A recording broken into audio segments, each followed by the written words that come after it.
गोविन्दाय नमो नमः। नारायणाय नमो नमः। श्रीकृष्णाय वयं नमः।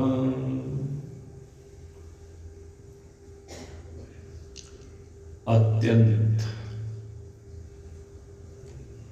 पवित्र शुभ भावनाओं के साथ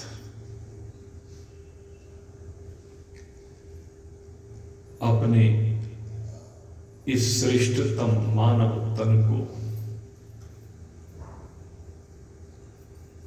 परमात्मा चरणारविंदों में लगाकर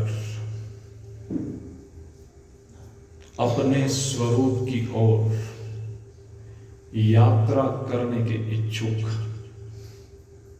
जिज्ञासुवृंद, भगवान बद्री विशाल के पुनीत पावन चरणों में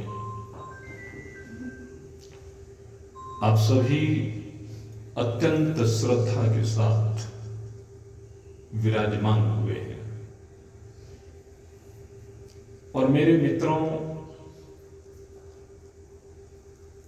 उनके चरणों में बैठ करके भी अगर यदि हमने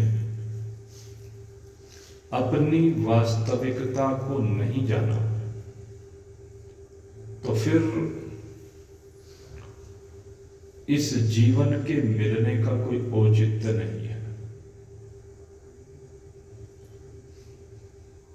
क्योंकि अगर यदि हम सांसारिक प्राणियों की बात करें तो सांसारिक प्राणी तो भगवत चरणों में बैठ ही नहीं पाता। सांसारिक प्राणी इस मोह माया में फंस करके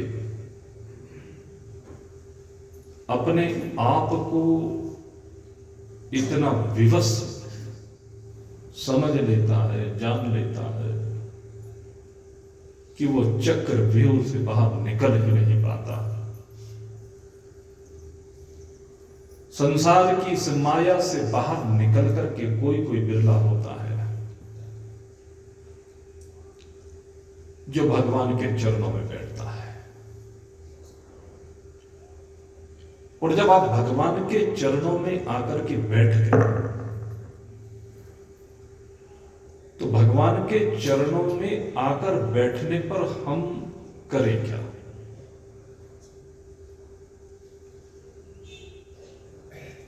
कहते आंखें बंद करके बैठ जाइए।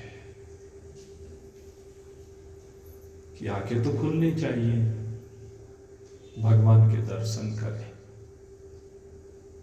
अरे एक बार आंखें खोल करके जिस भगवान को देख लिया है, अब जरा उसे अंदर ले जाइए और उस अंदर जाने वाले स्वरूप का अवलोकन हृदय में करके देखिए। शरीर की सीमाओं से बाहर निकल करके हृदय में प्रवेश कीजिए। और जिस समय आप हृदय में प्रवेश करेंगे ना, तो आप देखेंगे कि जो नारायण सन्मुख था वह नारायण ऑलरेडी पहले से आपके हृदय में बैठा हुआ है। बाहर वाले नारायण की और अंदर वाले नारायण की एकता करनी है। दोनों के बीच के भेद को मिटाना है। और जिस समय बाहर वाला नारायण अंदर दिखाई देने लगेगा, सारे बंधन छूट जाएंगे। लेकिन सबसे बड़ी समस्या यह है कि चरम चक्षुओं से हम जिस भगवान के दर्शन कर रहे हैं वो भगवान के दर्शन टिक नहीं रहे। उन भगवान के दर्शन में टिकाव चाहिए, स्थिरता चाहिए, अचलता चाहिए। और वो अचलता बनती क्यों नहीं है? उसके पीछे कारण है देह दृष्टि। बारंबार जो ये पक्का निश्चय बना लिया है कि मैं देह हूं, ये अपने आप को देह समझना, ये ही सबसे बड़ी विडंबना है। इस देह की सीमा से हमें बाहर निकलना होगा, और न केवल देह की सीमा से बाहर निकलना होगा, अपितु उससे पहले विचार करना होगा कि ये देह कहां कहां चिपकी पड़ी है, कहां कहां उलझी पड़ी है, कहां फंसी हुई है। तो जहां जहां ये फंसी हुई है उसका मिथ्यात्व निश्चित करना पड़ेगा। जो दिख रहा है वो मिथ्या है, वो सदा रहने वाला है नहीं। वो निश्चित रूप से निवृत्त हो जाने वाला है, निश्चित रूप से मिट जाने वाला है। वो काम चलाने के लिए मिला हुआ है। जिस समय उसमें से आसक्ति समाप्त होगी ना, देह पर भी तभी दृष्टि जाएगी। अन्यथा तो दृष्टि बाहर संसार में ही जा रही है, हर समय संसार में ही विचरण हो रहा है। भगवान का भजन भी जब करने बैठते हो, एकदम संकल्प संसार के आने प्रारंभ हो जाते हैं, संसार के संबंधियों के संकल्प आने प्रारंभ हो जाते हैं, और फिर से चित्त उन्हीं में उलझ जाता है।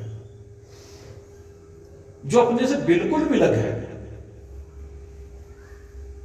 संसार के जितने भी पदार्थ हैं, जरा उनके बारे में चिंतन कीजिए। वे सारे के सारे आपसे विलग हैं, लेकिन सारी आसक्ति उन्हीं में है। उन्हीं में जीव फंसा हुआ है। उनमें से आसक्ति को समाप्त करना है, और आसक्ति तभी समाप्त होगी जब उनका मिथ्यात्व निश्चित हो जाए। और मिथ्यात्व निश्चित तब होगा जब अपना सत्यत्व निश्चित हो जाएगा। और इसमें एक बहुत सुंदर कथा आती है। मिथ्यात्व निश्चित करने के लिए एक बार महाराज जनक अपने राजपाट का कार्य निपटाने के बाद रात्रि में बहुत अच्छा भोजन करने के उपरांत अपनी सैया पर लेट गए। खा पी करके तृप्त होकर के थके हुए थे, लेट गए। और उसके बाद जंगल में भ्रमण करने लगे। जंगल में भ्रमण करते करते साथी उनसे छूट गए, और जब साथी उनसे छूटे, अकेले रह गए, तो बड़े परेशान हुए। कोई अपना मिल जाए, अपना मिल जाए, अपना मिल जाए, लेकिन अपना तो क्या, वहां कोई पराया भी नहीं मिल रहा है। आखिर बहुत परेशान, भूख प्यास से परेशान। अब जंगल में भाग दौड़ कर रहे हैं तो भूख प्यास तो लगेगी, शरीर का धर्म है। ये क्षुधा तृषा इस शरीर के साथ जुड़ी हुई है। तो राजा जनक भी परेशान है, इधर उधर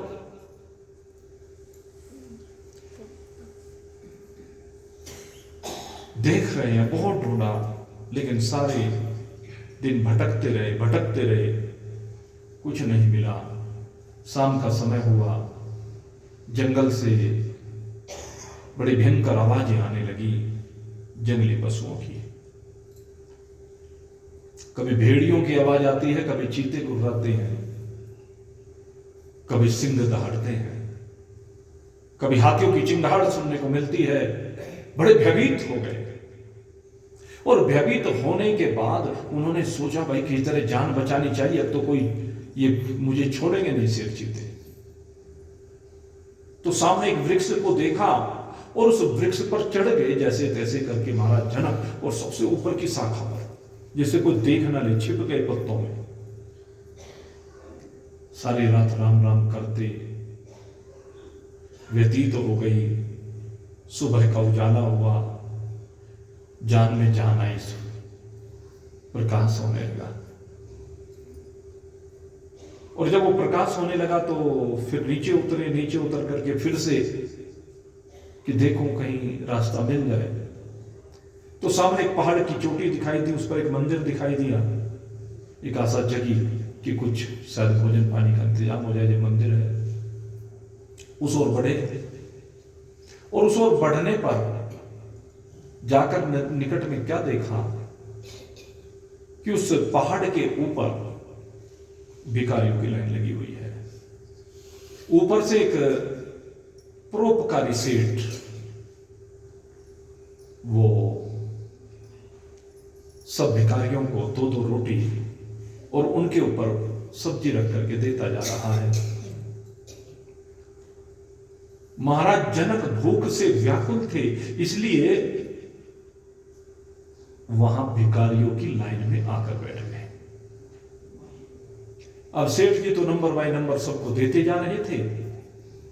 अब जो लाइन लगी हुई थी उसमें राजा जनक भी जब बैठे तो उनका भी नंबर आया, और नंबर आया तो दो रोटी उनके हाथ पर भी सेठ जी ने रख दी, ऊपर सब्जी रख दी। और उसके बाद राजा जनक, जिस समय व्यक्ति भूखा होता है ना और उसे दो रोटी मिल जाए, जब भूख से तड़प रहा हो तो उसके आनंद का ठिकाना नहीं होता कि अब तो तृप्ति हो जाएगी, अब तो भोजन मिल गया। तो उसको लेकर के बराबर में एक वृक्ष था, उस वृक्ष की छाया में जाकर के बैठ गए और रोटी खाने के लिए जैसे तैयार हुए टुकड़ा तोड़ रहे थे, तो टुकड़ा तोड़ते तोड़ते ही इतने में एक चील आई, झपट्टा मारा और रोटी लेकर के उड़ गई। राजा जनक भूख से हाल बेहाल तड़पने लगे और ऐसे जोर से चीखे, एकदम आंखें खुल गई। और जैसे ही आंख खुली देखा, अरे मैं तो मखमली गद्दों पर पड़ा हुआ हूं, अभी अभी भोजन करके तृप्त होकर के पड़ा था, लेकिन ये बीच में मैंने क्या देखा, कुछ समझ में नहीं आ रहा है। वो सत्य है कि ये सत्य है, कुछ समझ नहीं पा रहे हैं। ये जो मैंने भिखारी बना देखा वो सत्य है, यह राजा बना सत्य है। वो जो भूख से तड़पता हुआ मैंने देखा वो सत्य है, या ये सत्य है जो तृप्ति मैं अनुभव कर रहा हूं, जहां कोई अभाव नहीं है। एक और भाव है, एक और अभाव है, एक और बेचैनी है, तड़फ है, दूसरी ओर संतुष्टि है। सारी रात महाराज जनक को नींद नहीं आई, परेशान रहे, निर्णय नहीं कर पाए कि सत्य क्या है। ये महाराज जनक की बात नहीं, ये हम सब की बात है। हम भी ये निश्चित नहीं कर पा रहे कि सत्य आखिर है क्या। ये सत्य क्या है? ये सत्य दिख रहा है, जो उस दिखने वाले भी सत्य क्या है। दोनों चीज दिख ही तो रही है, भूख भी दिख रही है और तृप्ति भी दिख रही है।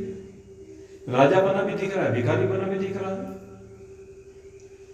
लाभ भी दिख रहा है, हानि भी दिख रही है, जय भी दिख रही है, पराजय भी दिख रही है, लेना देना, आना जाना, मरना जीना, सब कुछ दिख रहा है। इनमें सत्य क्या है?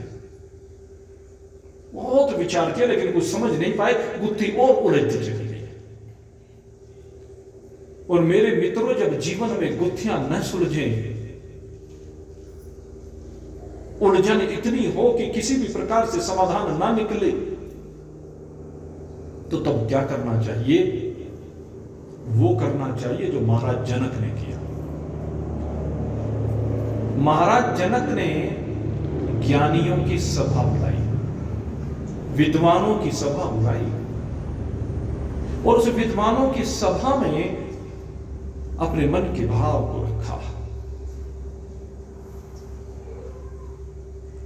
उनसे प्रश्न किया कि जो मैं ये देख रहा हूं, राज सिंहासन पर विराजमान होकर के ये सारे दिन राजपाट के कार्यों में उलझा रहता हूं, किसी की बनी हुई को बिगड़ते देखता हूं, बिगड़ी हुई को बनाने का प्रयास करता हूं, सारे दिन इसी धंधे में लगा रहता हूं, और आज तो ये जो मैंने देखा भिखारी बना, मेरी समझ में नहीं आ रहा है, आखिर सत्य है क्या? महाराज जनक के इस प्रश्न का उत्तर बड़े बड़े विद्वान नहीं दे पाए, लेकिन उस ज्ञानियों की सभा में महर्षि याज्ञवल्क्य जी हैं। महर्षि याज्ञवल्क्य जी मुस्कुराने लगे, कहते राजन, क्या वास्तव में जानना चाहते हो या यूं ही परीक्षण करना चाहते हो? स्थिति तुम्हारी क्या है? क्या वास्तव में जानना चाह रहे हो कि हाँ महाराज, मैं आपके चरणों में कोटि से प्रणाम करता हूं। महाराज जनक याज्ञवल्क्य जी के चरणों में लेट गए, रुदन करने लगे कि हे गुरुदेव, मैं वास्तव में जानना चाहता हूं, क्योंकि मैं तो उलझ गया हूं, समझ नहीं पा रहा हूं किसको सत्य मानो, इसको सत्य मानो या उसको सत्य मानो। याज्ञवल्क्य जी कहने लगे, महाराज, ये उलझन ऐसे दूर हो ही नहीं सकती। तो दो असत्य को, दो झूठों को सत्य मानना चाहता है, इनमें से किसी एक को। अरे जो तू इस समय राजगद्दी पर विराजमान होकर के अपने में राजापने के अहंकार को लिए हुए है, ये भी देखने वाला ही है। और जो तूने एक नए संसार में भिखारी पने को देखा, अतृप्ति को देखा, व्याकुलता को देखा, बेचैनी को देखा, भटकाव को देखा, वो भी एक दृश्य है, ये भी दृश्य है और वो भी दृश्य है। दोनों अनित्य हैं, दोनों झूठे हैं, दोनों मिथ्या हैं। इनमें दोनों में कोई भी सत्य नहीं है। तो क्या कहना चाहते हो महाराज कि हां, जो इस समय दृश्य तू देख रहा है, इसको सत्य समझ रहा है, और जब उस दृश्य को देखता है तो उसको सत्य समझता है। एक के रहने पर दूसरा नहीं रहता, दूसरे के रहने पर पहला नहीं रहता। इसलिए सत्य कैसे हो गया? जैसे आप स्वप्न के संसार में जाते हो तो आपका जागृत का सारा संसार मर जाता है, जागृत का संसार पूरी तरह से आप भूल जाते हैं। दोनों में सत्यता कहां है फिर? जागृत के रहने पर स्वप्न नहीं रहता, स्वप्न के रहने पर जागृत नहीं रहती, और सुसुप्ति के आ जाने पर दोनों नहीं रहते। न जागृत का संसार रहा, न स्वप्न का संसार रहा, न दोनों का अभाव रहा सुसुप्ति में। महाराज जनक, ये अवस्थाएं आती रहती हैं, जाती रहती हैं, बदलती रहती हैं, बदलती रहती हैं। रंग बिरंगा संसार है, क्षण क्षण में परिवर्तित तो होता है, नित्य चरणशील है, ये टिकता नहीं है। हे महाराज, इसलिए मैं कहता हूं ये सारा मिथ्या है। कहता मिथ्या है तो फिर दिख क्यों रहा है? मिथ्या है तो दिख क्यों रहा है? कहते हैं महाराज, ये जो दिखने वाला है, पहले मिथ्यात्व को समझ लो कि मिथ्या कहती किसे है। जब तुम्हारी समझ में मिथ्यात्व की परिभाषा आ जाएगी, तभी तो तुम इस मिथ्या पाने वाली बात पर टिकोगे कि समझाइए महाराज, मैं यही तो जानना चाहता हूं, दिखने के बावजूद भी ये मिथ्या है कैसे, ये झूठा है कैसे? रोज खाते हैं, पीते हैं, कपड़े पहनते हैं, व्यापार करते हैं, धन इकट्ठा करते हैं, बाल बच्चों में रमे रहते हैं, संसार के भोगों को भोगते हैं, फिर ये मिथ्या कैसे है? तो मिथ्या को अब समझा रहे महर्षि याज्ञवल्क्य जी। मिथ्या क्या है? कहते हैं जिस प्रकार से मरुभूमि में जाते हैं, मरुभूमि में एक मृग जा रहा है, मृग को प्यास लगी है और वो प्यास के कारण क्या देखता है, दूर समुद्र लहलहा रहा है। वो समुद्र की ओर दौड़ता है, समुद्र के जल को पीने के लिए। किस जल से मेरी प्यास बुझ जाएगी? लेकिन जैसे ही वो और आगे बढ़ता है, समुद्र उससे दूर हट जाता है। जितना वो समुद्र की ओर दौड़ता जाता है, समुद्र उससे दूर होता चला जाता है। सदा उतनी दूरी उसकी और समुद्र के बीच बनी रहती है। कारण, उस मरुभूमि में समुद्र है ही नहीं, वहां केवल रेत ही रेत है। उस रेत के ऊपर सूर्य की किरणें पड़ने के कारण से रेत में जल भास रहा है। उस रेत के जल से प्यास बुझाई नहीं जा सकती। तो ये जो रेत का जल है, ये सत्य है कि मिथ्या है? आप लोग सोचिए, बताइए। जो रेत में आपको जल भास रहा है, वो सत्य है या मिथ्या है? मिथ्या है। क्यों? क्योंकि उससे प्यास बुझ नहीं सकती, क्योंकि रेत को खाने से वो जल का काम नहीं कर सकता। इसलिए रेत में जल मिथ्या है, लेकिन मिथ्या होने के बावजूद भी वो दिख रहा है ना। दिख तो फिर भी रहा है, वो दिखना बंद होगा क्या? दिखना बंद नहीं होगा, दिखेगा। जल है नहीं, लेकिन फिर भी दिखेगा। लेकिन आपका निश्चय हो गया है कि ये सत्य नहीं, ये झूठा है। कहते हैं इसको कहते हैं मिथ्या। और इसकी जो निवृत्ति हुई है आपके अंदर से, इसको कहते हैं बाध निवृत्ति। ये होती है बाध निवृत्ति। बाध निवृत्ति माने कहते दिखने के बावजूद भी आपका मिथ्यात्व तो निश्चित हो जाए, इसको बाध निवृत्ति कहते हैं। बाध हो गया, अब आपको उसकी आकांक्षा नहीं रही, उसकी इच्छा नहीं रही, उस जल की भूख समाप्त हो गई, उस जल को पाने की कामना समाप्त हो गई। कहते हैं राजन, ठीक इसी प्रकार से ये संसार है। जो आपको लगता है कि ये मुझे सुख देगा, ये मेरी प्यास बुझाएगा, लेकिन इस संसार से आज तक किसी की प्यास कभी बुझी नहीं। किसी की बुझ गई हो तो बता दो।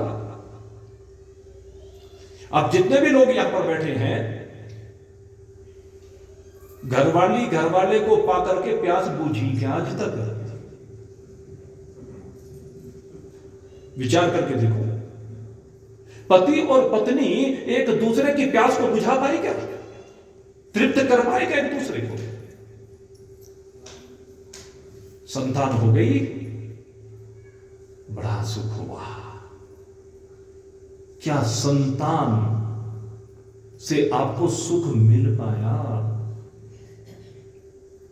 संतान आपकी प्यास को बुझा पाया क्या? कोई संतान आज तक ऐसी हो जिसने अपने माता पिता की प्यास को बुझा दिया हो? नहीं बुझा सकती। वो पूर्ण तृप्ति नहीं दे सकता। शरीर में रोग आ गया, वो डॉक्टर को दिखा देगा, आपके पैर दबा देगा, समय पर दवाई दे देगा, लेकिन ठीक नहीं कर सकता। आपका धन आपकी प्यास बुझा पाया क्या? कितना धन आपके हाथों में आकर के चला गया? आप सोच के देखो, कितने करोड़ रुपए आपने अब तक इन हाथों में लिए और यूं ही दे दिए। आए और चले गए, आए और चले गए, आए और चले गए। अगर आपके थे तो चले क्यों गए? इससे सिद्ध होता है वो आपके नहीं थे। और जो अब रखे हुए भी हैं, कितने दिन के लिए रखे आपके पास? ये जाने वाले हैं कि रहने वाले हैं? अभी फिर से 2000 के नोटों की बंदी कर दी, अपने आप ही निकाल करके दे रहे। जोड़ जोड़ करके खजाने भर लिए थे ना। बहाने बनते हैं ऐसे, सब यही धरा रह जाता है। रेल का एक्सीडेंट हुआ, 288 लोग मारे गए, क्या उनका परिवार नहीं है? हो सकता है सारा परिवार भी निवृत्त हो गया होगा, कोठी बंगले यूं ही धरे रह गए। उनकी फैक्ट्री वाले भी होंगे उसमें, फैक्ट्रियां नहीं रह गई, कौन देखेगा उनको? गई क्या फैक्ट्री उनके साथ? संतान गई क्या उनके साथ? कोई बंधु बांधव कुटुंब कबीले वाला गया क्या उनके साथ? चिंतन करके देखें। जो उनके साथ हो रहा है वो हमारे साथ हो रहा है, लेकिन हम देख नहीं पा रहे, क्योंकि उसको सत्य समझ रहे, असत्य को सत्य समझ रहे। मेरे मित्रों, इस असत्य की सीमा से बाहर निकलने की आवश्यकता है। इस फसाव से बाहर निकलने की आवश्यकता है। ये सारा परिवार, ये सारा धन, ये सारे मान सम्मान पद प्रतिष्ठा कोई रहने वाली नहीं है।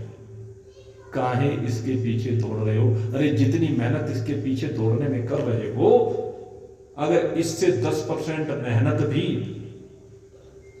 अपने को ढूंढने में कर लो तो जीवन सफल हो जाएगा। अपने को ढूंढने में 10% मेहनत कर लो, 10% समय अपने लिए दे दो। सारा जीवन दूसरों के लिए समर्पित किया है, अपने लिए कुछ नहीं। अपने को ढूंढो। यहां जो आप आए हैं वो अपने को ढूंढने के लिए आए हैं।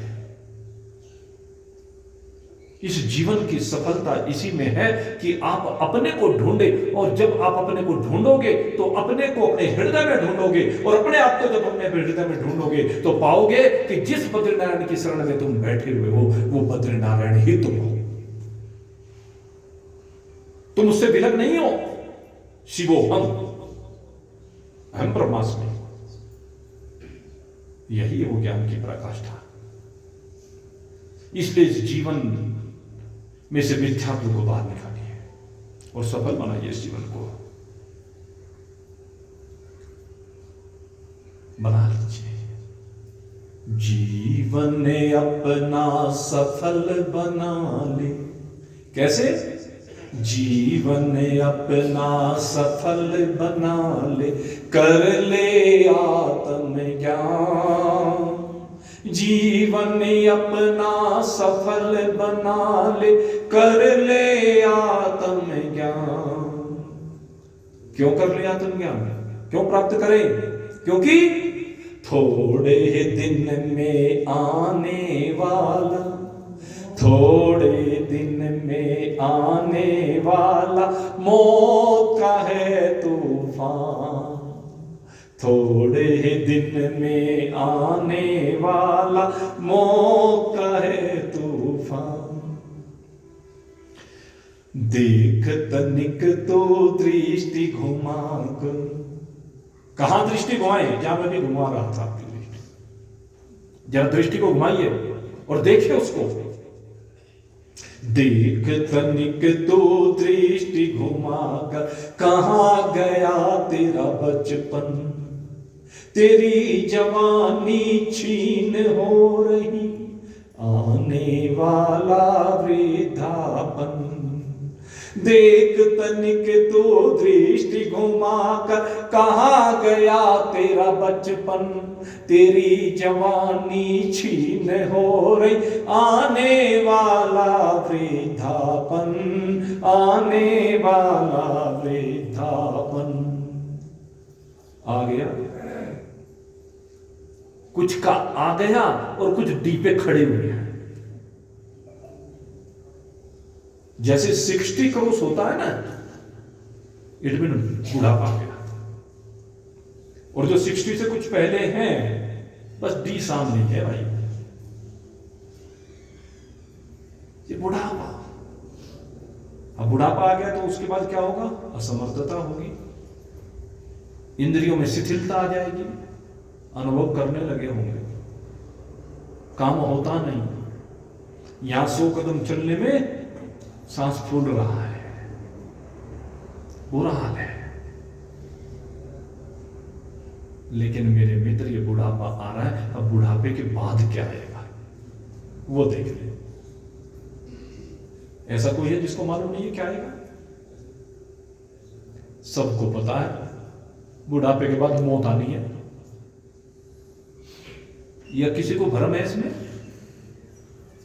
इस बात में कोई भ्रमित है क्या? किसी के मन में ये वहम है क्या कि ये शरीर नहीं जाएगा, इस शरीर की मौत नहीं आएगी? ये तो 100% फैक्ट है इस माया के खेल में। तो लेकिन संत कहते हैं, भगवान कहते हैं उस आने से पहले पहले, उस मौत के आने से पहले पहले, उस धर्मराज के या यमराज के दूतों के आने से पहले, आपके पास अब यमराज के दूत तो आएंगे नहीं, ये तो मेरी गारंटी, इस बात की गारंटी दे रहा हूं। हालांकि फिर बताने तो तुम मुझे आओगे नहीं, कोई तो नहीं आ सकता, लेकिन एक अनुभूति होगी, उस समय एक अनुभूति जरूर होगी कि गुरु जी ने जो बात कही थी आज वो सत्य सिद्ध हो गई। और ये बद्री विशाल भगवान के चरणों में बैठ करके बात कही जा रही है। और ये बात समझ लीजिए कि जब बद्री विशाल भगवान के आश्रय में बैठ करके आपको ये बात कही जा रही है, तो इस बात को कोई टाल नहीं सकता। आपके पास यमराज के दूत नहीं आ सकते, ये तो मेरी गारंटी है। हाँ, धर्मराज के दूत जरूर आ सकते हैं,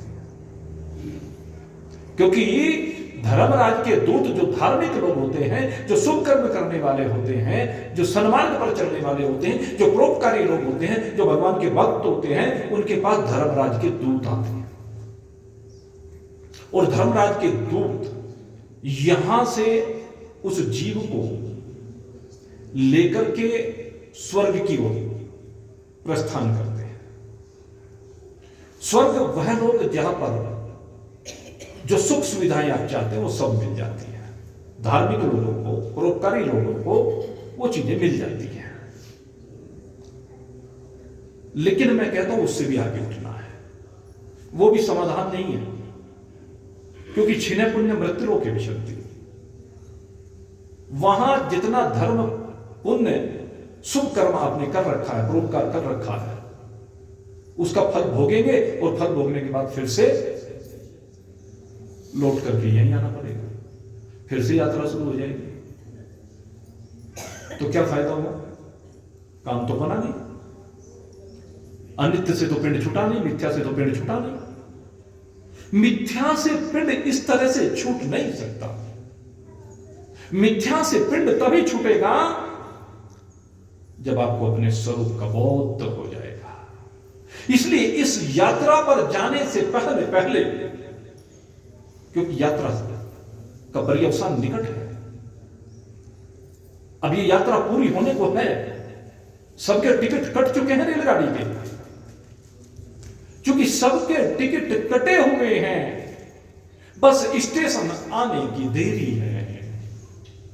तो स्टेशन के आने से पहले पहले आपको क्या करना है महल बना ले नित्य निरंजन, महल बना ले नित्य निरंजन, मेरे कहे को मां, थोड़े दिन में आने वाला मौका है तूफान, जीवन अपना सफल बना ले, कर ले आत्मज्ञान, थोड़े दिन में आने वाला मौका है तूफान, अंजलि के पानी सम जीवन तेरा बीते घड़ी घड़ी। जैसे अंजलि में जल भर लेते हैं और अंजलि में भरा हुआ जल कितना भी प्रयास कर लीजिए टिकेगा नहीं। खूब दोनों हाथों को मिला करके जोर लगा करके प्रयास करें, ऐसे ये जवानी टिकेगी नहीं। जब बचपन नहीं टिका तो जवानी कैसे टिक जाएगी, और जब जवानी नहीं टिकती तो बुढ़ापा कैसे टिक जाएगा। सब आने वाले हैं और जाने वाले हैं, इनमें से कुछ भी रहने वाला नहीं है। क्षण क्षण में रंग बदले, क्षण क्षण में रंग बदलता जा रहा है। अंजलि के पानी सम जीवन तेरा बीते घड़ी घड़ी, घड़ी घड़ी गिनती है तेरे मोसिराने घड़ी घड़ी। और एक एक घड़ी मौत भी गिन रही है, वो भी तेरी प्रतीक्षा कर रही है। गोली छोड़ दी है उसने, वो गोली तेरी ओर बढ़ रही है, और जैसी गोली लगेगी इस जीव को निकाल करके ले जाएगा। मृत्यु के देवता का काम यही है। इसलिए कहते हैं ऐसा कुछ कर जा कि वो चाहे कितनी ही गोली छोड़े लेकिन तेरे को लगे ही नहीं। हमें वो विद्या सीखनी है महान पुरुषों से, महान पुरुषों की शरण में जाकर के उस विद्या को प्राप्त किया जाता है, जिसके बाद फिर मौत आएगी नहीं, मौत आपको छू सकती नहीं। और मौत आपको कब नहीं छुएगी, जब अपने आप को नित्य समझ लेंगे। नित्य समझ ले तू अपने को, कर अनित्य का दान, जीवन का सूत्र दिया है। नित्य समझ ले तू अपने को, कर अनित्य का दान। ये जो कुछ मैंने आपको समझाया है इसका दान कर दे। दान की हुई वस्तु फिर अपनी नहीं रहती है। ये जो भी कुछ तुझे मिला है ये सब दान करने ही पड़ेगा। या तो दान कर दे, नहीं तो दूसरे झपट लेंगे। नियम है, कौन झपट के ले जाएगा? जरा चिंतन करके देख, भले तेरे बाल बच्चे झपट ले, झपटेंगे तो जरूर कोई ना कोई लेके जाएगा। इसलिए कहते हैं नित्य समझ ले तू अपने को। नित्य समझना है, उस नित्य तत्व की खोज करनी है, उस नित्य तत्व को पाना है। और नित्य तत्व को कब पा सकता है? जब नाम रूप के झंझट में बेनाम रूप क्यों, इस नाम रूप के झंझट में जो तू फंसा हुआ है, इस नाम रूपात्मक संसार में जो तू फंसा हुआ है, इस पंचभूतात्मक संसार में जो तू फंसा हुआ है, इस पंचभूतात्मक संसार की सीमा से तू बाहर निकल, उसके मिथ्यात्व को निश्चय कर। जिस प्रकार से रेगिस्तान में भासने वाला जल मिथ्या है, उसी प्रकार से ये जो भी कुछ तुझे भास रहा है तेरे संसार में, ये सारे का सारा मिथ्या है। इस सब का दान करना है। इस सब का दान करने का भाव ये है, इसको समझ करके, इसका उपयोग करते हुए इसमें से आसक्ति को समाप्त करना।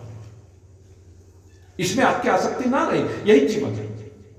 नाम रूप के झंझट में बेनाम रूप क्यों भूल, कहता है प्रतिकूल किसी को और कहे अनुकूल। हिंदू मुस्लिम सिख ईसाई बहुत एक समान, आने वाला थोड़े दिन में आने वाला मौत का है तूफान।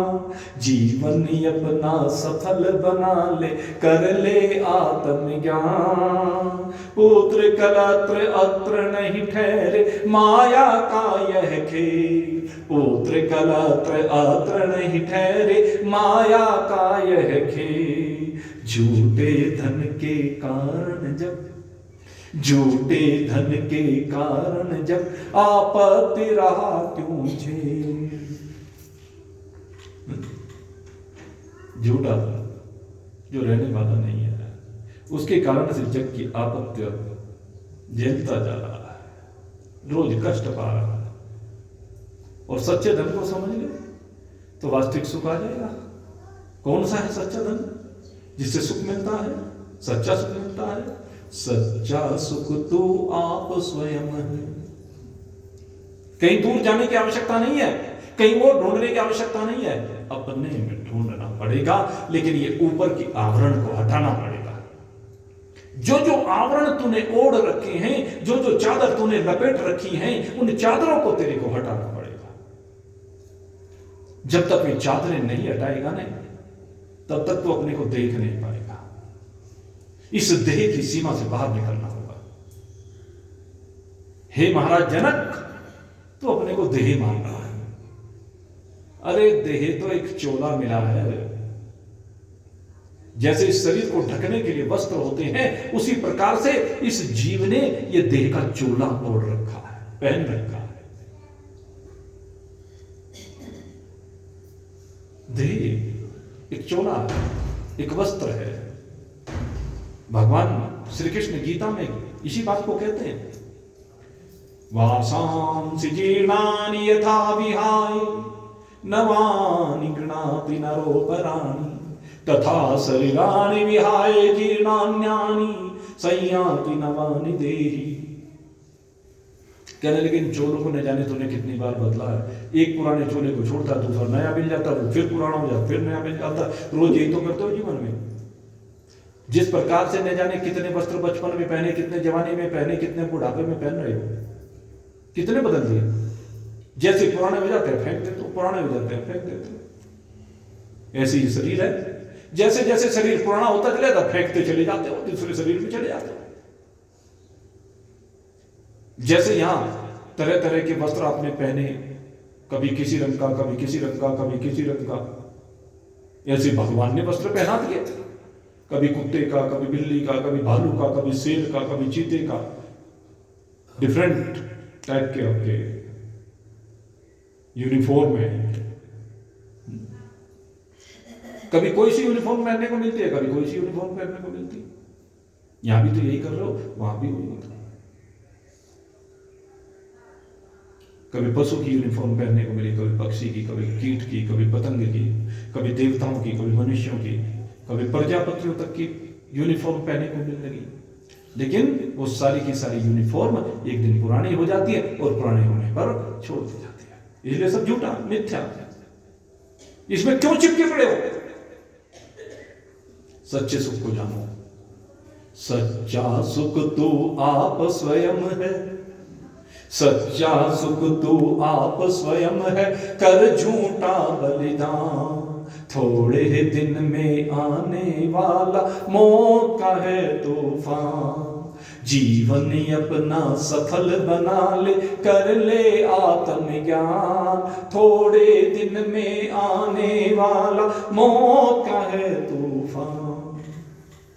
मेरे मित्र, मौत का तूफान आने से पहले पहले जरा अपने काम को बना ले। अब परीक्षित जी के जीवन में भी मौत का तूफान आ रहा है। 7 दिन रह गए क्यों? अब 7 दिन परीक्षित जी के जीवन के रह गए हैं, लेकिन वो चाहते कि मैं मरूं नहीं। और मन में इसी भावना को लेकर के गंगा जी के किनारे किनारे, गंगा जी भक्ति की प्रतीक है। गंगा जी शीतलता की प्रतीक है। गंगा जी के किनारे किनारे जो अपने जीवन को लेकर चलता है, गंगा जी के किनारे किनारे चलना चाहिए।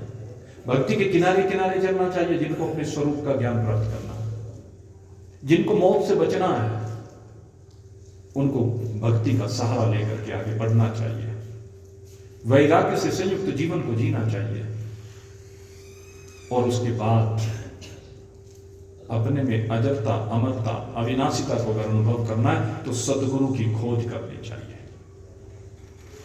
वैसे तो भगवान ने नियम बनाया है कि जब पात्रता आपके अंदर आ जाती है तो सदगुरु अपने आप मिल जाते हैं, ढूंढने की आवश्यकता नहीं पड़ती है।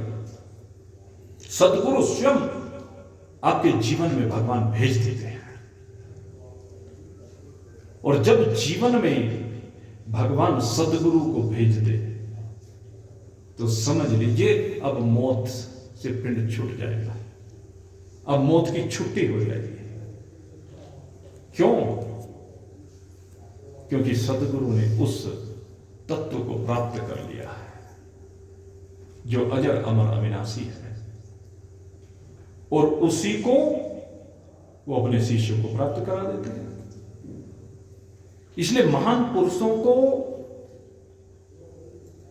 चलते फिरते तीर्थ कहा जाता है। मुद मंगलमय संत समाजु, जो जग जंगम तीर्थ Raju. What is the difference? वहां जो आप जा रहे हैं प्रयाग में और एक संत के पास जा रहे हैं, क्या डिफरेंस है? कहते वो जड़ तीर्थ है। प्रयाग जड़ तीर्थ है। जिस भी तीर्थ पर आप जा रहे हैं वो जड़ तीर्थ है, उसमें क्रिया नहीं है। आपको वहां जाना पड़ेगा, जाएंगे तब वहां स्नान आदि करने के बाद वो आपको पावन करेगा। लेकिन संत चलते फिरते तीर्थ होते हैं जो स्वयं आपके पास आ जाते हैं, स्वयं आपके जीवन में प्रवेश कर जाते हैं। और जब वो स्वयं आपके पास आ जाते हैं वो आकर के बैठे बैठे आपका कल्याण कर देते हैं। इसलिए उनकी महत्ता इन जड़ तीर्थों से ज्यादा है, कहीं अधिक है, कहीं गुणी है। वो यहां करके आपका कल्याण नहीं करेंगे। इसीलिए कहा कि सारे तीर्थ महान पुरुषों के चरणों में बसते हैं। जितने भी तीर्थ हैं वो सब उनके अंदर निवास करते हैं। ये हमारा अध्यात्म है, और ऐसा दिव्य अध्यात्म है कि इसकी गहराई में घुसने पर पता चलता है। परीक्षित जी ने जैसे सुखदेव जी को देखा, देखते ही कहने लगे हाँ यही है जो मेरा कल्याण कर सकते हैं, और कोई कल्याण नहीं कर सकता। सीधे साष्टांग प्रणाम किया, ले प्रभु आप ही हो, भगवान ने आपको मेरे लिए भेजा है। मैं मरना नहीं चाहता और मैं जानता हूं कि आप कभी मर नहीं सकते, आप अजर अमर अविनाशी हैं। इसलिए मैं आपकी शरण में आया हूं कि आप उस विद्या को जानते हैं जिससे मैं मरना मर सकता। इसलिए मैं आपकी शरण में आ रहा हूं, हे गुरुदेव मुझे स्वीकार कर लीजिए। तीर्थों का काम तो यही होता है कि वो उनकी शरण में आने वालों का कल्याण करे, उनको पावन करे, उनको पवित्र करे, उनके सारे रोगों को दूर करे, उनकी सारी पीड़ा कष्ट मिटा दे। ये तीर्थों का कार्य है। हे प्रभु मुझे आपसे बड़ा तीर्थ कोई दूसरा दिखाई नहीं देता। सारे तीर्थ धाम आपके चरणों में, सारे तीर्थ धाम आपके चरणों में, हे गुरुदेव प्रणाम आपके चरणों में। सारे तीर्थ धाम आपके चरणों में, हे गुरुदेव प्रणाम आपके चरणों में। आज परीक्षित जी प्रणाम कर रहे हैं, श्री सुखदेव जी के चरणों में प्रणाम कर रहे हैं, क्योंकि सदगुरु हमारे जीवन में गुरु का बड़ा महत्व है। गुरु यानी एक पथ प्रदर्शक, गुरु ये हमें एक रास्ता दिखाने वाला, गुरु हमारे जीवन को संवारने वाला, गुरु हमारे भाग्य का विधाता है। गुरु हमें मौत से छुड़ाने वाला है।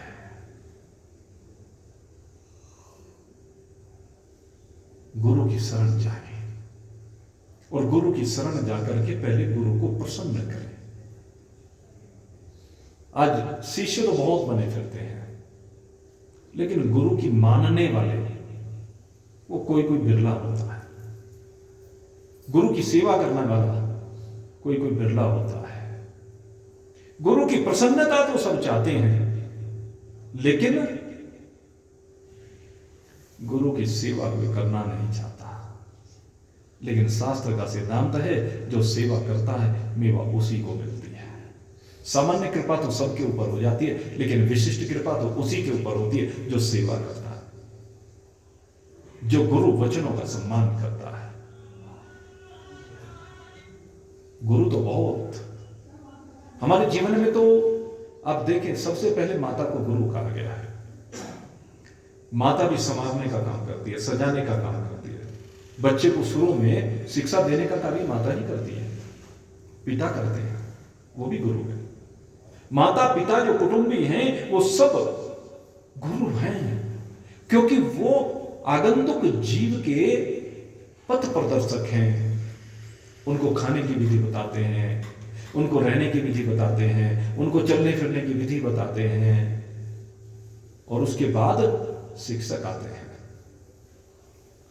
जो शिक्षक आते हैं वो उसको संसार की विद्याओं का ज्ञान कराते हैं, उन्हें अक्षर ज्ञान कराते हैं, शब्द ज्ञान कराते हैं, वाक्यों का ज्ञान कराते हैं, उनके प्रयोग करने की विधियां बताते हैं, विभिन्न प्रकार के विषयों में उसे पारंगत करते हैं। संसार का ज्ञान विभिन्न शिक्षकों के द्वारा दिया जाता है।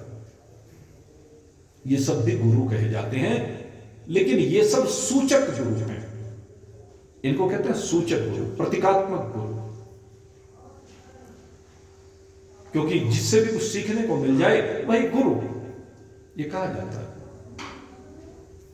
लेकिन संसार के बारे में सब कुछ जानने के बाद, संसार को इकट्ठा करने के बाद भी तृप्ति नहीं होती, सुख नहीं मिलता, इसलिए ये जीव फिर भी भटकता रहता है। और जब ये जीव भटकता रहता है तब इसे एक गुरु की आवश्यकता अनुभव होती है। ऐसी स्थिति में इसे गुरु की शरण में जाना चाहिए और गुरु को तृप्त करें। कुछ कर्मकांडी गुरु भी आपके जीवन में प्रवेश करेंगे।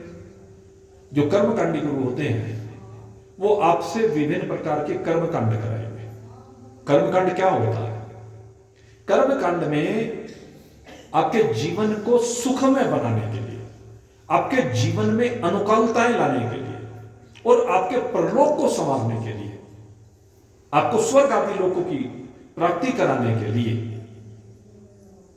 आपको ऐसी विधियां बताएंगे जिससे देवता संतुष्ट होते हैं। कौन से देवता?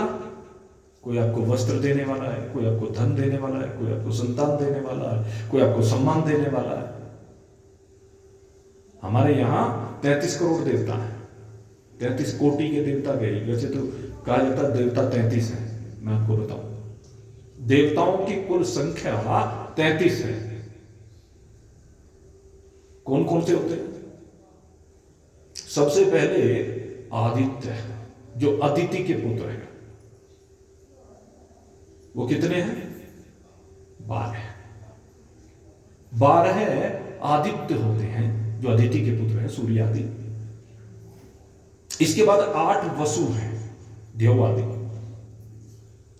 इसके बाद 11 रुद्र हैं, तो कुल कितने हो गए? 31। पहले 31 ही देवता हुआ करते थे। उसके बाद इसमें 2 देवता और समाहित हुए जो अश्विनी कुमार है। इनकी कथा में आगे जब नवम स्कंद आएगा तो शायद उसमें प्रयास करूंगा आपको बताने का। आज अभी इतना समय मेरे पास नहीं बचा कि उस कथा को आपको सुना सकूं। तो इस प्रकार से 33 देवता है और 33 प्रकार के इनके भाव हैं, 33 प्रकार की इनकी जिम्मेदारी है, 33 प्रकार से ये आपके ऊपर कृपा करते हैं। सबके अलग अलग कृपाएं। सूर्य आपको अलग प्रकार से समृद्धि प्रदान करता है। चंद्रमा अलग प्रकार से आपके जीवन को शीतल बनाता है। वायु आपको संजीवनी शक्ति प्रदान करते हैं। इंद्र आपको धन प्रदान करते हैं, मान सम्मान प्रदान करते हैं। जिस भी देवता को आप देखें, आप जिस देवता की उपासना करेंगे उस देवता के पास जो कुछ है वो आपके पास आ जाएगा। सूर्य के पास तेज है तो सूर्य की उपासना करने से तेज की प्राप्ति हो जाएगी। इंद्र के पास धन है, लक्ष्मी जी धन की अधिष्ठात्री देवी है, कुबेर के पास खजाना है उस धन का, इंद्र की पूजा करने से या इन दोनों की पूजा करने से आपके पास धन के भंडार भर जाएंगे। श्री सूक्त, लक्ष्मी सूक्त का पाठ अगर पुरुष सूक्त के साथ किया जाए तो स्थिर रूप से धन आपके घर में निवास करता है। इसी प्रकार से अन्य अन्य देवताओं की भूमिकाएं हैं, सबकी अपनी अलग अलग भूमिकाएं। इसलिए 33 प्रकार से वो आपके ऊपर कृपा करते हैं, तो 33 कोटि कहे गए। उस कोटि का अर्थ उन्होंने करोड़ कर लिया। अब चलो मैं ये भी कह सकता हूं आगे उनके वंश चले हैं, वो भी देवताओं में शायद समाहित रहे हों, इसलिए 33 करोड़ देवताओं की संकल्पनाएं हैं। लेकिन जो भी है, उन देवताओं को तृप्त करने की उपासनाएं हमारे पंडित लोग, हमारे पुरोहित हमारे से कराते हैं, जिससे आपका ये जीवन अनुकूल सा हो जाता है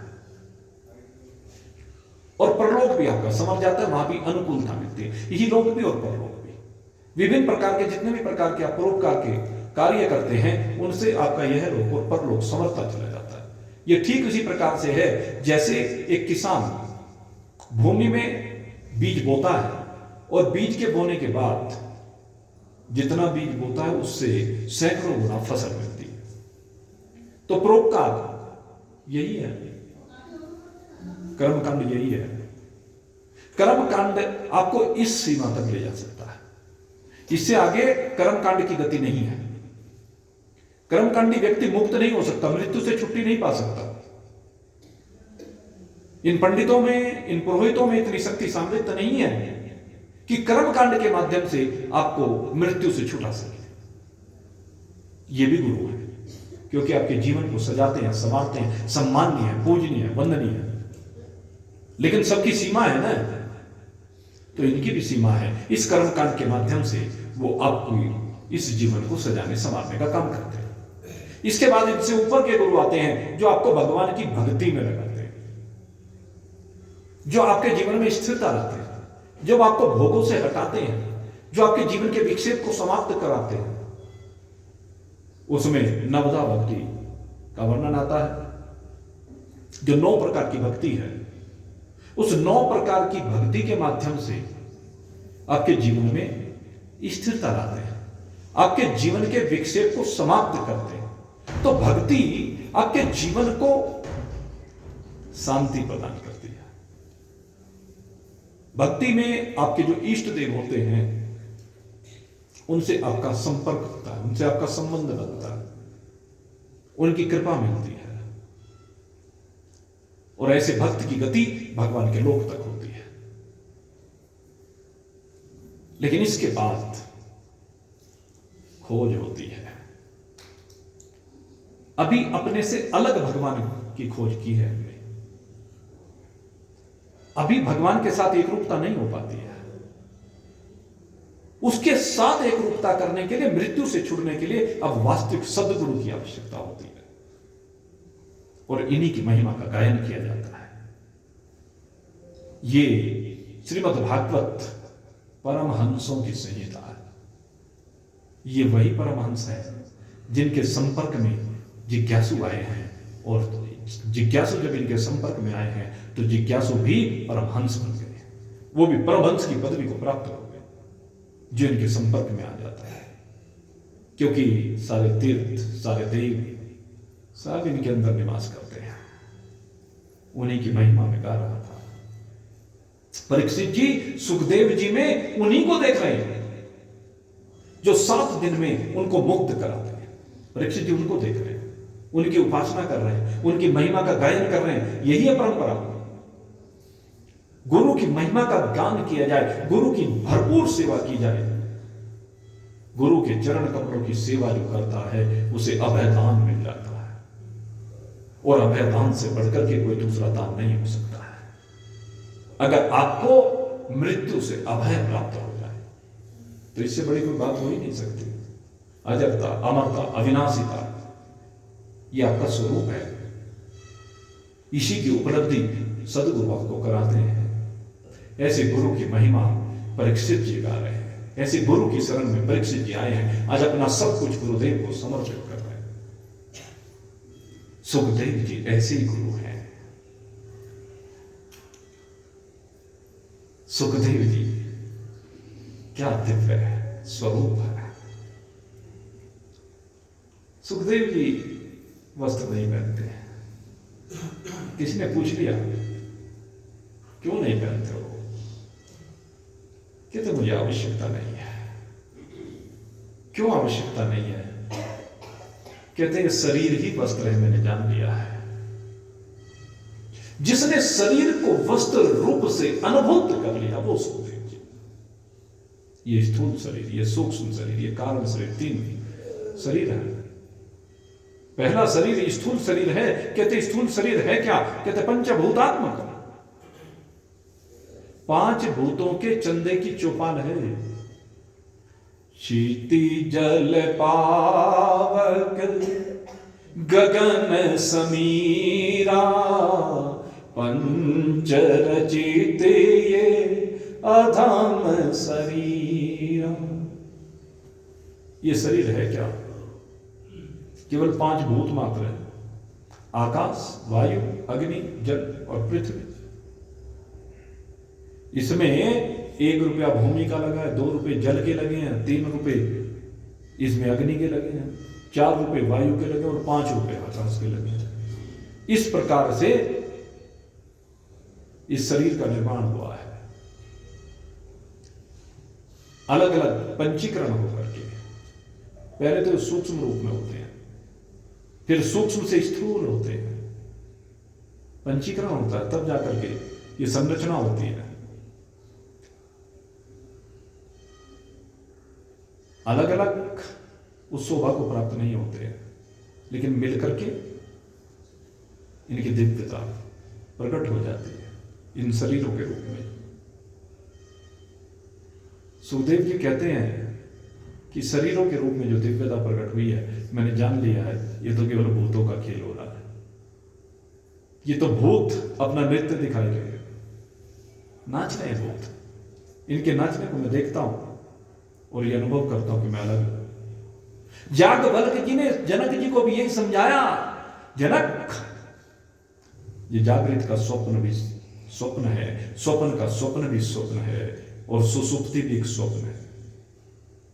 इसलिए जो तू जानना चाहता है, ये जागृत भी मिथ्या है, ये स्वप्न भी मिथ्या है, ये सुसुप्ति भी मिथ्या है, लेकिन इन तीनों को जानने वाला, इन तीनों को देखने वाला, जो तीनों अवस्थाओं में सदा निर्लेप रहता है, तीनों अवस्थाओं में असंग रूप से रहता है, तीनों अवस्थाओं में साक्षी रूप से रहता है, तीनों अवस्थाओं को अस्तित्व प्रदान करता है, तीनों अवस्थाओं को चैतन्यता देता है, वो तू सत्य है। इसलिए उस सत्यता को तू जान, और जब तू जानेगा तब तुझे पता चल जाएगा न भिखारीपना सत्य है, न राजापना सत्य है। ये सब देह के धर्म है, देह व्यवहार में दिखाई देती है, पारमार्थिकता में ये देह मिथ्या है। श्री सुखदेव जी परीक्षित जी को यही बात कह रहे हैं, ये देह मिथ्या है। जब ये देह मिथ्या है, ये तो एक वस्त्र ओढ़ रखा है। किसने? कहते हैं सूक्ष्म शरीर के ऊपर एक वस्त्र उड़ा दिया गया है। जैसे आप मकान बनाते हैं, ईंट, सीमेंट आदि बजरी डाल करके, उसी फॉर्म में अगर इसको रखें, उसी ढांचे की, उसमें रह लोगे क्या? उसके ऊपर क्या करना पड़ता है? प्लास्टर करना पड़ता है, रंग रोगन करना पड़ता है। ये हमारे वो भी भाई रंग रोगन के काम करते हैं, सबके घरों को सुंदर बनाते हैं। लेकिन वास्तविकता क्या है? उस रंग रोगन की वास्तविकता है क्या? वास्तविकता उसमें उन ईंट पत्थरों की है। उस शरीर के अंदर आवरण है, खोल है, ऊपर तो केवल दिखता है, मकान तो अंदर है।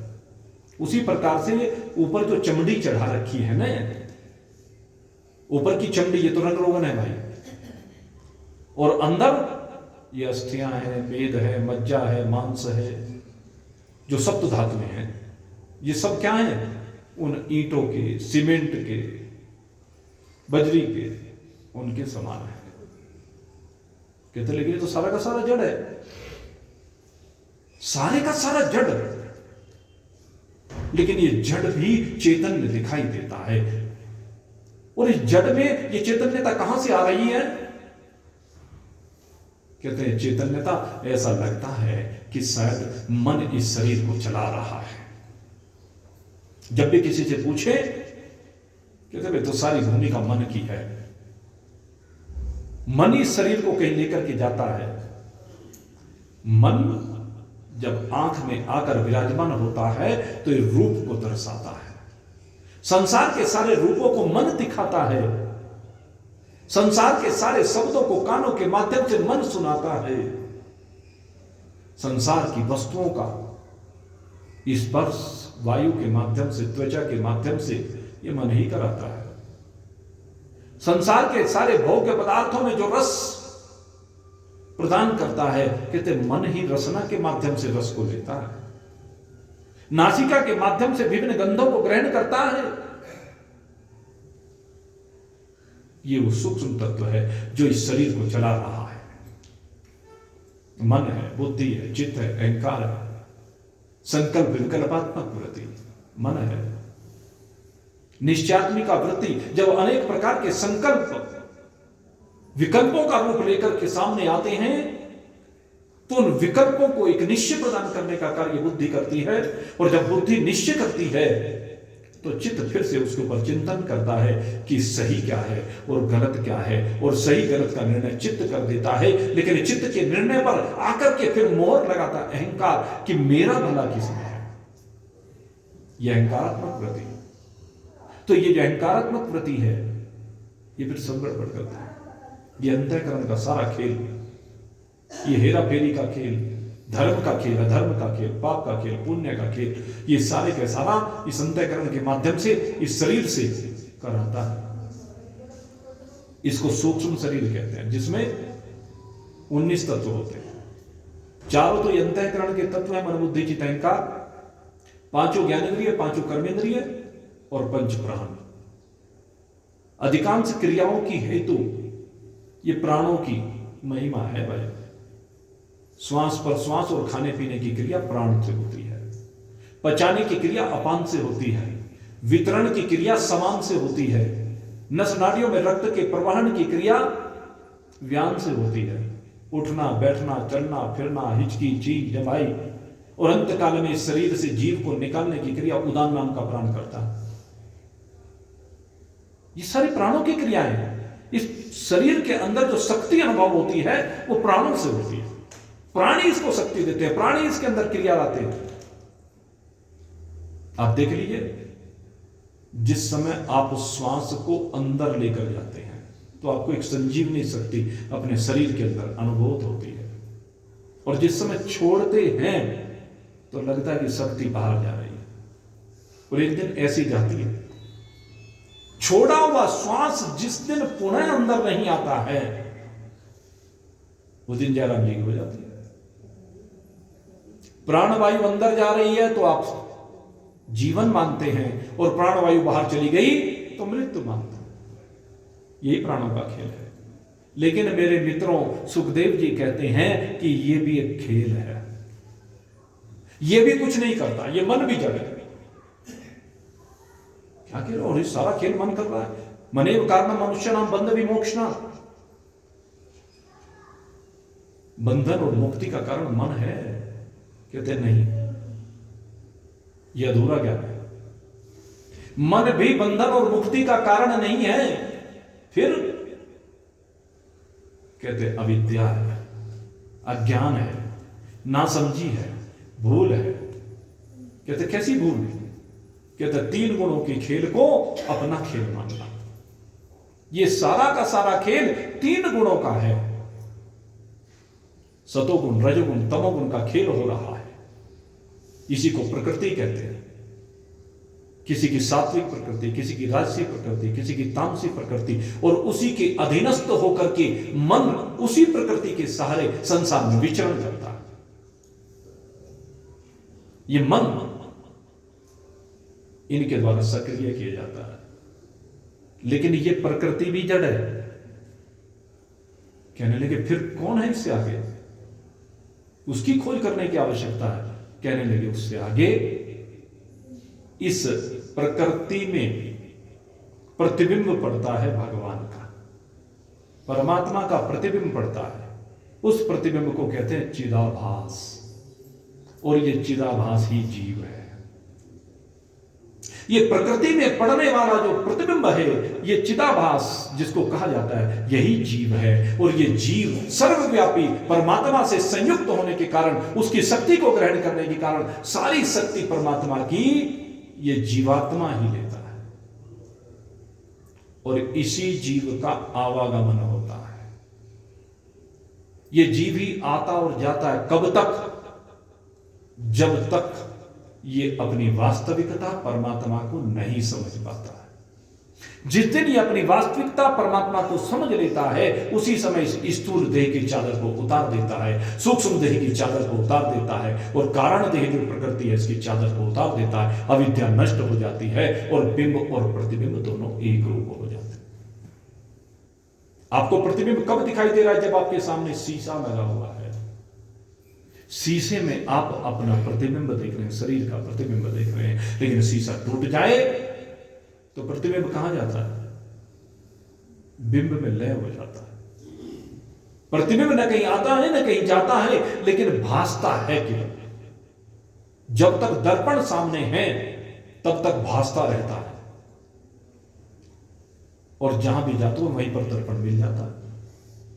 मां के पास जाते हो बेटे का दर्पण मिल जाता है, पिता के पास जाते हो तो बेटे का दर्पण मिल जाता है, भाई के पास जाते हो भाई का दर्पण मिल जाता है, पत्नी के पास जाते हो तो पत्नी का दर्पण, पति के पास जाते हो पति का दर्पण, व्यापार में जाते हो तो व्यापार का दर्पण, ग्राहकों का दर्पण, और जिनके तुम ग्राहक हो, तुम्हारे साथ, उनके दर्पण। जिसके पास जाओ उन्हीं के पास दर्पण है, और उन्हीं के दर्पण में फिर तुम अपने को देखते हो, उनसे कंपेयर करते हो, उनसे जुड़ते हो, उनसे कभी अपने को हल्का मानते हो, कभी ऊंचा मानते हो, और यही अहंकार पाल लेते हो कि मैं बड़ा हूं, मैं छोटा हूं, मैं लेने वाला हूं, मैं देने वाला हूं, मैं आने वाला हूं, मैं जाने वाला हूं। ये सारा मिथ्यात्व अपने आप में कल्पित कर लेते हो। यही सबसे बड़ा अज्ञान है। इसी अज्ञान की निवृत्ति करनी है, और इसकी बाद निवृत्ति करते ही ये भासेगा तो फिर भी, लेकिन आप ये जान जाएंगे कि ये सब काम चलाऊ है, ये सब मिथ्या है, ये सब रहने वाला नहीं है, ये सब मिट जाने वाला है। तब अपनी वास्तविकता समझ में आएगी, और ये वास्तविकता आत्म रूप से, उस चैतन्य रूप से, जो चैतन्यता आपके शरीर के रोम रोम में विराजमान है, वो चैतन्यता जो कण कण में विराजमान है, जो संपूर्ण वायुमंडल में फैली पड़ी है, जिसने पृथ्वी को अपने आप में समेटे हुए, जल को, अग्नि को, वायु को, आकाश को, सबको अपने अंदर आश्रय दिया हुआ है, सबको शक्ति दी हुई है, वो परमात्मा, वही परमात्मा आपका आत्मा है। इसी बात को समझने के लिए गुरु की शरण में जाया जाता है। और परीक्षित जी सदगुरु की शरण में गए हैं, उनकी उपासना कर रहे हैं, उनकी महिमा का गायन कर रहे हैं। गुरु की महिमा का गायन करना भी अनिवार्य है। और गुरु की महिमा का गायन करते हुए श्री परीक्षित जी कह रहे हैं, सारे तीर्थ धाम आपके चरणों में, हे गुरुदेव प्रणाम आपके चरणों में। सारे तीर्थ धाम आपके चरणों में, हे गुरुदेव प्रणाम आपके चरणों में। क्यों? हृदय में मां गौरी लक्ष्मी, आपके हृदय में मां गौरी है, मां लक्ष्मी है, हृदय में बैठी हुई है। तो इसे समझ जाइए, जिस गौरी और मां लक्ष्मी की हम उपासना करते हैं वो कहां है? हृदय में। तो शक्ति आपको कहां से मिलेगी? हृदय समस्त शक्तियों का संचार स्थल है, सारी शक्ति यहां से मिलती है, इसलिए यहां आने की जरूरत है। बार बार इसीलिए कहा जाता है कि हृदय में आइए, जरा जो ये जीव यहां पर बैठा हुआ है ना, मस्तिष्क में, जागृत अवस्था में, स्वप्न में कंठ में बैठता है, इसे इन दोनों से हटा करके जरा हृदय में लेकर आइए, क्योंकि हृदय इसकी विश्राम स्थली है। हृदय विश्राम स्थली से आनंद स्थली में परिवर्तित हो जाती है अगर जागृत में आप हृदय में आकर विराजमान हो गए। मां लक्ष्मी और गौरी की कृपा मिलेगी, एक शक्ति मिलेगी। गौरी जो शक्ति प्रदाता है, गौरी शक्ति की प्रतीक है, हर प्रकार की शक्ति आपको प्रदान करती है। तो ये जो गुरुदेव, उनके पास होती हैं शक्तियां। हृदय में मां गौरी लक्ष्मी, कंठ शारदे माता है, कंठ शारदे माता है। जो भी मुख से वचन कहे वो वचन सिद्ध हो जाता है, वो वचन सिद्ध हो जाता है। हे गुरु ब्रह्मा, हे गुरु ब्रह्मा, हे गुरु विष्णु, हे शंकर भगवान आपके चरणों में, हे गुरुदेव प्रणाम आपके चरणों में, सारे तीर्थ धाम आपके चरणों में, हे गुरुदेव प्रणाम आपके चरणों में। सुखदेव जी के चरणों में परीक्षित जी प्रणाम कर रहे हैं। उनको ब्रह्मा विष्णु महेश के तुल्य मान रहे हैं। क्यों? कहते हैं सृष्टि की संरचना किस प्रकार से होती है, जिसने इस चीज को अनुभूत कर लिया वही ब्रह्मा है।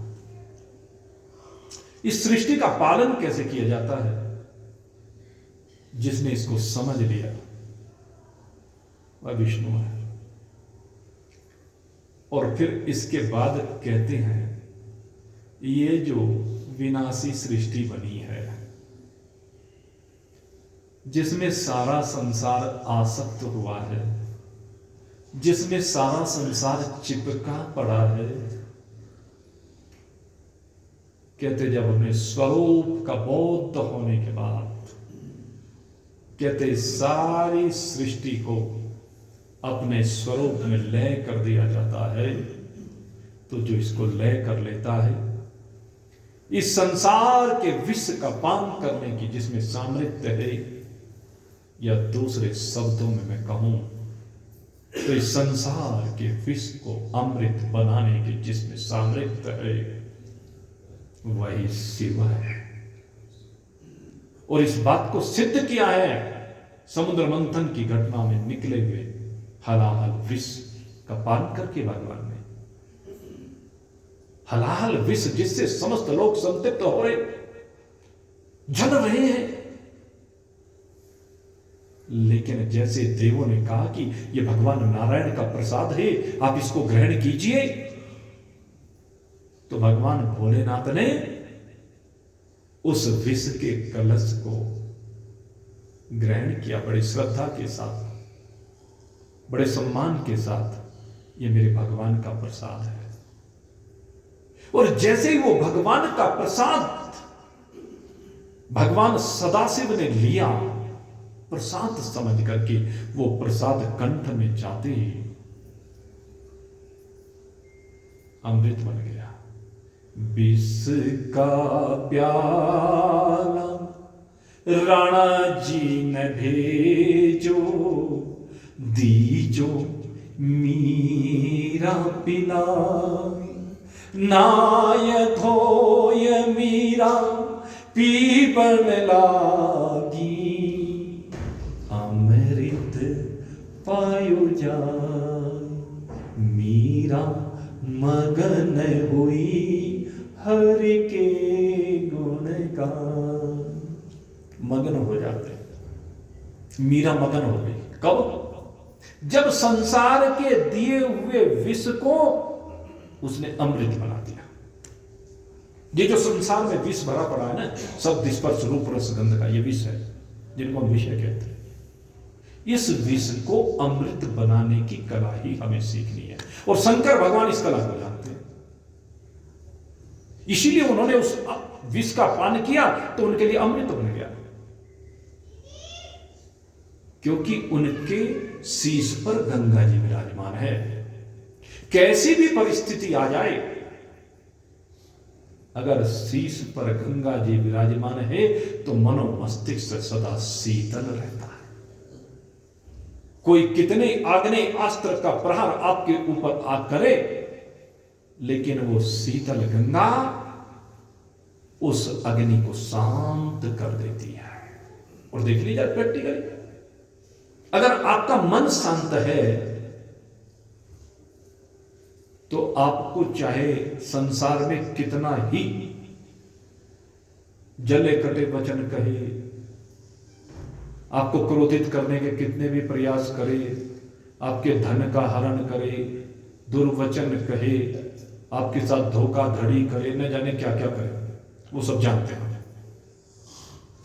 लेकिन अगर यदि गंगा जी की शीतलता को आपने अपने मस्तिष्क में धारण कर रखा है तो वो उनके आग्नेयास्त्र आपके ऊपर कोई प्रभाव नहीं डाल पाए।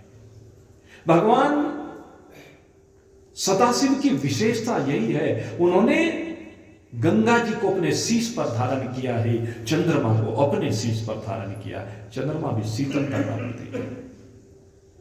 चंद्रमा समस्त औषधियों का पोषक है और उन औषधियों में मृत संजीवनी भी है, जो मरे हुए को जिला देती है, संजीवनी शक्ति।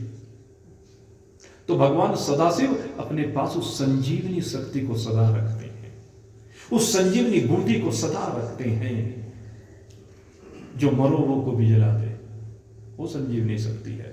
ये भगवान भोलेनाथ के पास है, इसीलिए उनको मृत्युंजय कहा जाता है, क्योंकि उन्होंने उस संजीवनी शक्ति को प्राप्त किया है, जिसको प्राप्त करने के बाद फिर मृत्यु मुखात पर हो जाता है, मृत्यु के मुख से छुटकारा मिल जाता है। इसीलिए वो मृत्युंजय है, इसीलिए वो सब कुछ को लय करने की सामर्थ्य रखते हैं, इसीलिए उनको संहारक देव कहा गया है कि जो सृष्टि का निर्माण और पालन भगवान ब्रह्मा और विष्णु के द्वारा हुआ है, कि तो सारी सृष्टि को भी अपने अंदर ही समाहित कर लेते हैं, लय कर लेते हैं, और सबको लय करने के बाद एक अकेला शिव तत्व बच जाता है जो चैतन्य है। जब सब कुछ आप अपने आप में लय कर लेते हैं, स्थूल शरीर, सूक्ष्म शरीर, कारण शरीर, तीनों को लय करने के बाद आप केवल आत्म रूप से विराजमान होते हैं। अहम निर्विकल्पो निराकार रूपो विभुर्व्याप्त सर्वत्र सर्वेन्द्रियाणि सदा मे समत्वं न मुक्तिर्न बन्धा चिदानंद रूपः शिवोऽहं शिवोऽहं चिदानंद रूपः शिवोऽहं शिवोऽहं। जब तेरे मन के संकल्प विकल्प लय को प्राप्त हो, अहम निर्विकल्प हो, जब तेरे सारे रूप तुझ में आकर के लय हो जाए। रूप क्या है? अग्नि का है। अग्नि तत्व से अलग रूप कुछ भी नहीं है। और जब आप अग्नि पर विजय प्राप्त कर लेते हैं तो सारे रूप आप में लय हो जाते हैं। ये निराकारता है। अहम निर्विकल्पो निराकार रूपो विभुर्व्याप्य। चराचर जगत में आपकी वास्तविकता फैली पड़ी है। आपकी चैतन्यता ऐसी है, वो केवल इस शरीर तक सीमित नहीं है। महान पुरुषों की चैतन्यता यहां तक सीमित नहीं होती, ये अनंत कोटि ब्रह्मांडों में व्यापक है, विभुर व्याप्य है, समस्त ब्रह्मांडों में व्याप्त हो जाती है। वो व्यापकता उनकी अपनी है, उनकी अपनी वास्तविकता है। जो अनुभूत कर लेता है वो जानता है, और वो जान करके सब कुछ से परे हो जाता है, अपने में रमन करता है, शिव रूप से, आनंद रूप से, अमृत रूप से। ये आपकी वास्तविकता है। और ये वास्तविकता सदगुरु हमें समझाते हैं, सदगुरु हमें बतलाते हैं।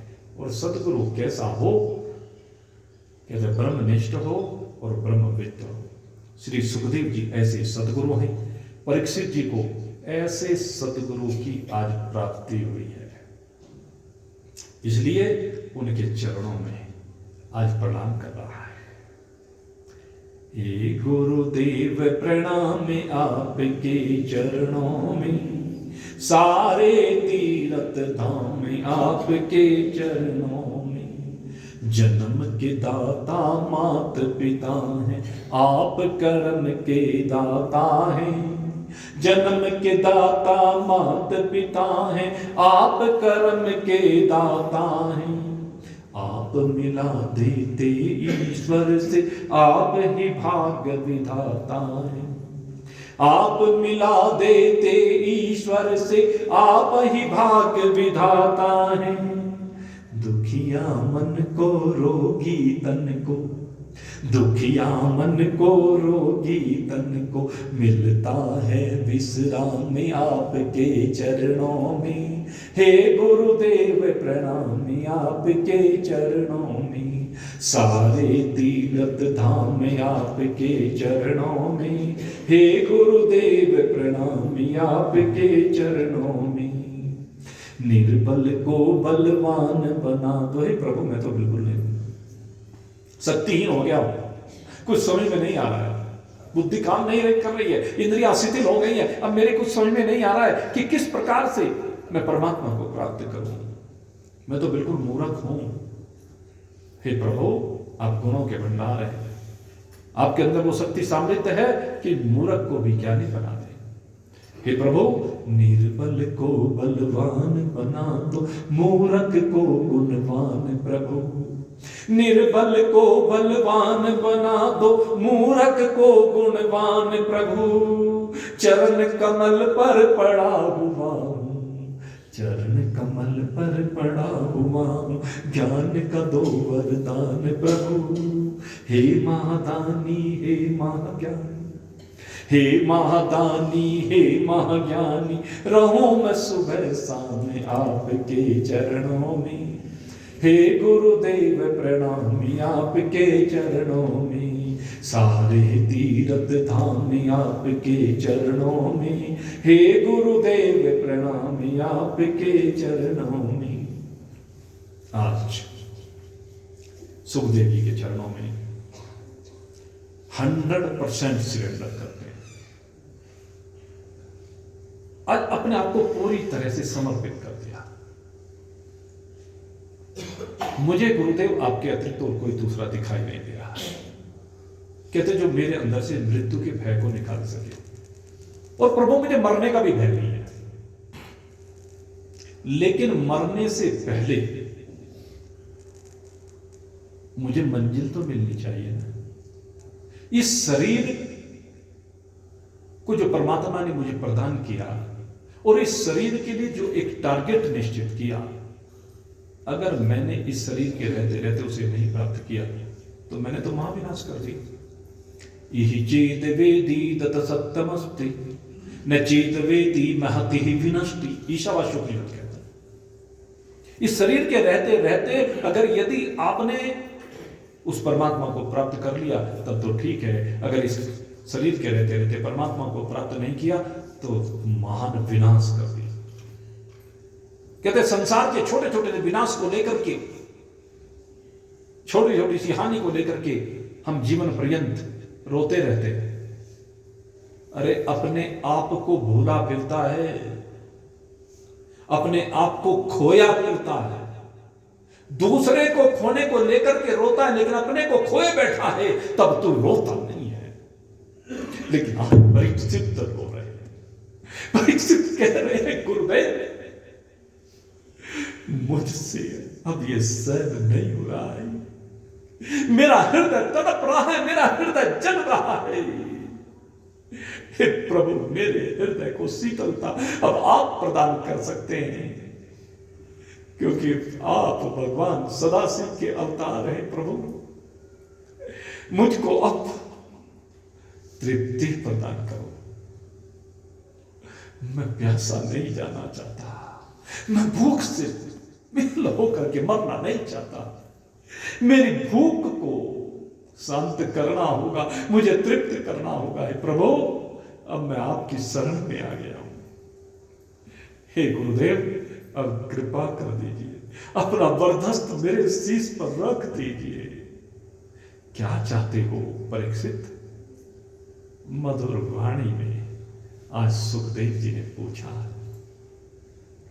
परीक्षित कहते हैं, प्रभु 7 दिन का समय मात्र शेष बचा है, अब मुझे इन 7 दिन में परमात्मा को पाना है, और वो परमात्मा को केवल आप मुझे प्राप्त करा सकते हैं, किसी दूसरे में इतनी शक्ति सामर्थ्य नहीं है। इसलिए मैं आपसे पूछता हूं प्रभु, अतः पृच्छामि संसिद्धिं योगिनां परमं गुरु। आप उस सिद्धि को प्राप्त हुए हैं, आप योगियों के भी योगी हैं, आप परम गुरु हैं प्रभु।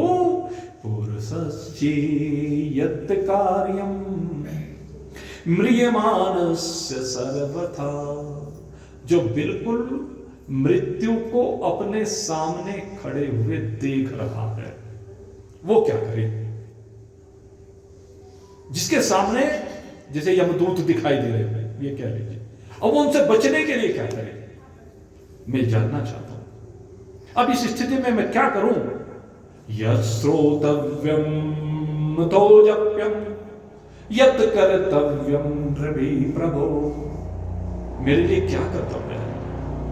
किसका जाप करूं? किसको पुकारूं? इस वाणी से, इस मन से, इस शरीर से क्या करूं?